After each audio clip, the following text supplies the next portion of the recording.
The most common IFC export mistake you really must avoid. Most people export IFC by clicking Export to IFC with zero preparation. It feels fast, it looks simple, but it creates broken models, missing data, and frustrating teams. IFC is not a screenshot.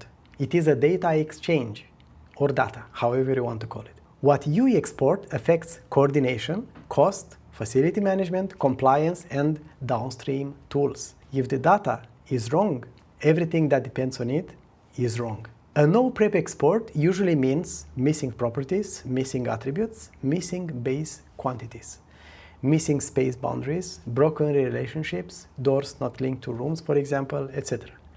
The IFC loses the intelligence of your model. Receivers get an IFC that looks fine, but has empty fields, no fire ratings, no classifications, no quantities. It becomes useless for checks, schedules, facility management, or cost estimation. When you export without mapping, elements become IFC building element proxy, custom objects lose meaning, systems cannot recognize what is what, model checking rules fail.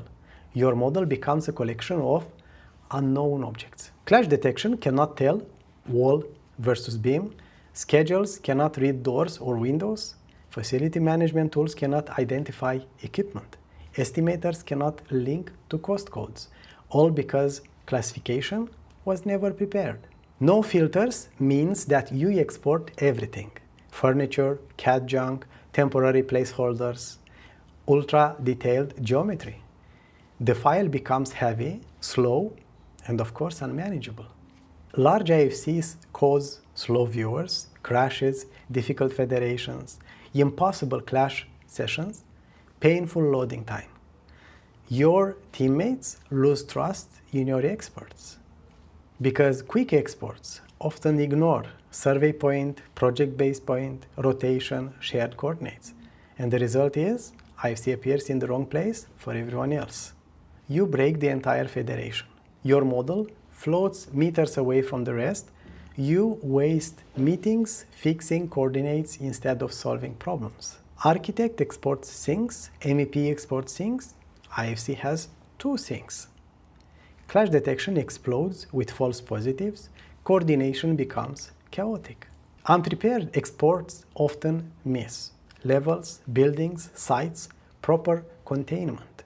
Then everything sits under one generic node, impossible to isolate floors or areas. A bad IFC breaks quantity takeoff, cost estimation, COBE or facility management handover, clash detection, analysis and simulations, quality checks. One bad export equals a chain reaction of problems. Because people treat IFC export as a button, not as a workflow, not as a deliverable, not as a responsibility.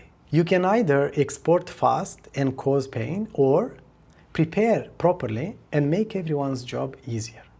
The real export process should be like this. Check mapping, IFC export as IFC types, set up property sets, include quantities, apply filters, export only needed parts, of course, validate coordinates, clean up duplicates, verify spatial hierarchy, test everything in a viewer. And if you want to really be a pro, then you should include ideas to this at the end. This is the real export process. So please don't export what you see in your authoring tool, export what they need in IFC. Your IFC is not for you.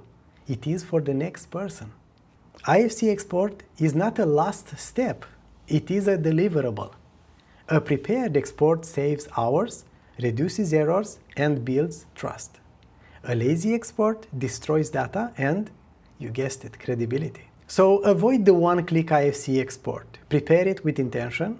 Your team will thank you. And let me tell you also this, that today there are a lot of resources ready for you to use them to be able to do better. And also, software providers usually have guiding around this, and they are also happily to help you when you encounter this kind of challenges.